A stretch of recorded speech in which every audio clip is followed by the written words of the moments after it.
Right, so this video is going to be a review on the Yu-Gi-Oh! Duel Monsters sub on Crunchyroll. Now, I checked out the first episode of the Yu-Gi-Oh! Sub on Crunchyroll, and as far as I'm concerned, the good thing about it is that how they, unlike the Funimation DVDs, it's actual subtitles, not semi-uncut sub-dub title. So it's an actual translation of the Japanese dialogue. Another good thing about it is that how they actually use the Japanese names of the characters. So instead of Taya, you will have Anzu, instead of Joe, you will have Jonochi, and so on and so forth, which is another good point for the sub.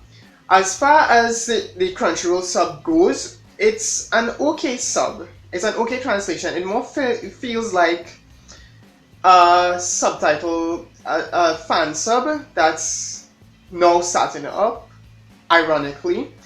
Because what I noticed about the Crunchyroll subs is that how there are certain terms that you really need to have like there's multiple meanings for, and they just go with the most convenient one instead of the most one that could most accurately represent what the Japanese people are saying. With that being said though, there are some downsides to the Crunchyroll Yu-Gi-Oh! Sub. They still use the English names for the cards, even though you can still hear them use the Japanese names of the cards.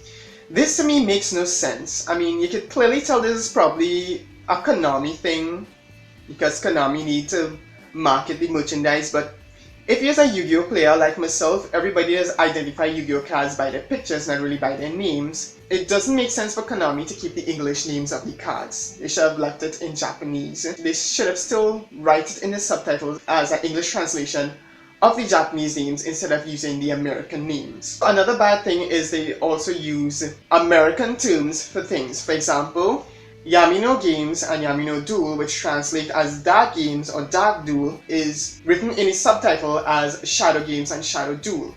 This of course is an American term which is inaccurate. But all in all, if you're a person who does not like watching fan subs and wants to watch an official uncut sub of Yu-Gi-Oh!, the Crunchyroll sub it's okay at best. It's not really there for a person like me to merit me paying Crunchyroll for me to see it, but it's okay. In my opinion, Crunchyroll should have two versions of the subtitles. One that uses the Japanese terms, the Japanese name of the cards and the Japanese name of the characters, while also being a translation of the Japanese script, and a second subtitle which is basically that, except it uses the American names and the American terms.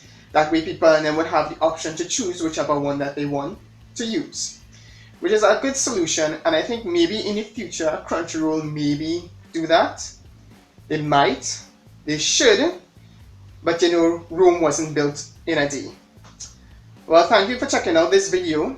Hope you enjoyed it, and if you did, like, and goodbye.